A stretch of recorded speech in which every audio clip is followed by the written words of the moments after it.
आता आपण मालेगावच्या बाळासाहेब क्रीडा संकुल इथे आलेलो आहे. तिथे अनेक वयस्कर गृहस्थ वॉकिंगला काही व्यायामाला इथे आलेले आहेत. आपण बघतोय इथे सगळीकडे आपण बघतो अतिशय सुंदर असं दृश्य इथे संध्याकाळी दिसतं. आणि आपल्याबरोबर एक ज्येष्ठ गृहस्थ इथे आहेत. आपण जाणून घेऊ त्यांच्याकडून. दादा काय नाव आपलं? अशोक संघवी. कुठल्या प्रभागात होता आपण? आम्ही 10 नंबर. आपल्या महानगरपालिकेच्या निवडणूक आपल्याला कल्पना आहे? हो हो. कधी वोटिंग? 15 तारखेला 16 तारखेला निकाल. हां, तर आपल्याला एका उमेदवाराला की म्हणजे एका मतदाराला तुम्हाला किती मतं देण्याचा अधिकार आहे? प्रभाग आहे ना, तर 4 मतं द्यायची आहे. 4 मतं. अ ब क ड अशी 4 मतं द्यायची.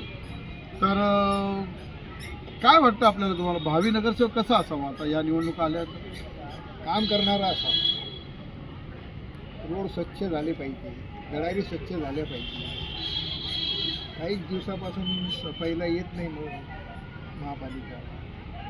हे पहिले हां, घंटा गाडी रोज येते, बाकी रोड साफ होत नाही, गडारी साफ होत. आणि ठराविक ठिकाणी रोड साफ होतात, बाकी राहून काही ठराविक ठिकाणीच करतात, पूर्णतः अशी सफाई 60 फुटीला रस्त्याला बाजूला आमच्यासारख्यांना चालायला मुश्किल.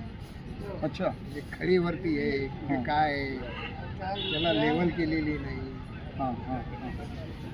आणि दुसरी गोष्ट अशी आहे की प्रत्येक ठिकाणी प्रत्येक वार्डात आपल्याला युरिनसाठी जागा पाहिजे. अगदी अगदी आपल्याला पण पाहिजे. आता महिलांना आम्हाला जर लागली म्हणजे आम्हाला त्रासच होतो. हो, डायबिटीस हो. आहे, पोस्टेड आहे, अशा लोकांना त्रास होतो. त्यांना ताबडतोब जावं लागतं.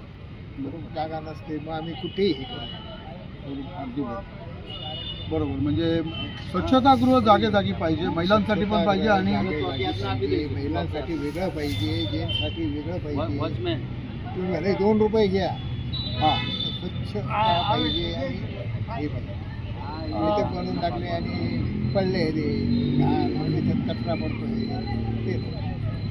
मग आता या सगळ्या ज्या गोष्टी आपल्याला अपेक्षित आहे, आपल्याला काय वाटतं कुठला नगरसेवक या सगळ्या गोष्टी हे करेल? आपल्या भावना ज्या आहेत त्या समजून आतापर्यंत सगळे असेच सांगत आले. हां, केलं कोणीच नाही. आता कोण करेल असं वाटतं?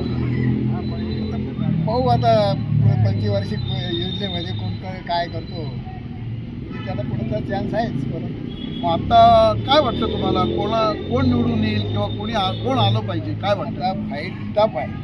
अच्छा, कोणामध्ये? शिवसेना आणि बीजेपी अच्छा, दोघांमध्ये फाईट टफ. हां. सांगता येईल. कोण कोण उमेदवार उभे आहेत माहिती आहे आपल्याला? हो हो. ठाकरे आहे, सुनील गायकवाड आहे, इथं ते काय म्हणतात पोपळे साहेब आहे,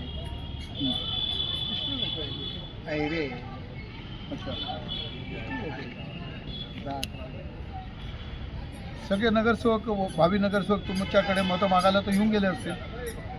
अजून तो माझ्याकडे अजून कोणी आलं नाही. बरं, मागायला अजून तर कोणी आलं नाही.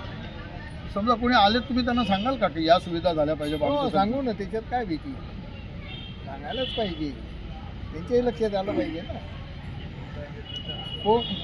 कोण करेल असं वाटतंय का की बाबा ही जी कामं आहे खरंच याच्याकडून आपल्याला अपेक्षा आहे, असं वाटतं का कोणाकडून अपेक्षा? आता माझंही वय 77 झालं, मी आजपर्यंत पाहत आलो.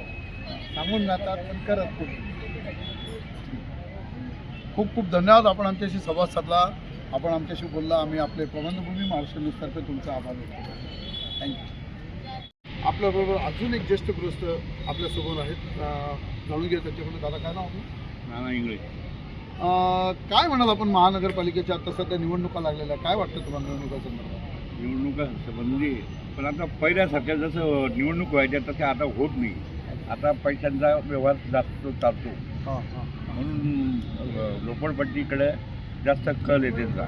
अच्छा, म्हणजे आता पैशाचा व्यवहार जास्त चालतो म्हणजे नेमकं काय म्हणायचं? म्हणजे ते चांगले गृहस्थ जे काम करणारे किंवा कसं काय होतो काय नेमका पैसा? चांगला मनुष्य तर येऊच शकत. चांगला मनुष्य कधी देत नाही. आणि पैसा जे वाटेल, पैसा पैसा- वाटेल झोपडपट्टी म्हणून झोपडपट्टी ते बरोबर वोटिंग त्यांना बरोबर पडतं. ते बरं, म्हणजे पैशावर सगळा खेळ आहे. सगळं पैसे. पैशांवर साधा खेळ चालू आहे. आपण बघितलं हे वयस्कर गृहस्थ आहेत ज्यांचं म्हणजे बरंच वय आहे. अभाव मला वाटतं. तुमचं वय किती? 74-77 वर्षाचे लोक आपल्यासोबत आहेत, ज्यांनी अनेक निवडणुका बघितलेल्या आहेत आणि हो, त्यांनी बघितलेलं की निवडणुकांमध्ये एक काळ असा होता की ज्या निवडणुकांमध्ये अतिशय निवडणुका बघितली. एक चांगले गृहस्थ निवडून यायचे, जे चांगले खरंच काम करणारे यायचे. त्यांचं मत आता असं झालंय की तो काळ गेला, आज सगळा पैशाचा खेळ आहे असं यांचं म्हणणं आहे. प्रबंधभूमी महाराष्ट्र न्यूजसाठी हर्षू गोसावी, मी हरीश माळ.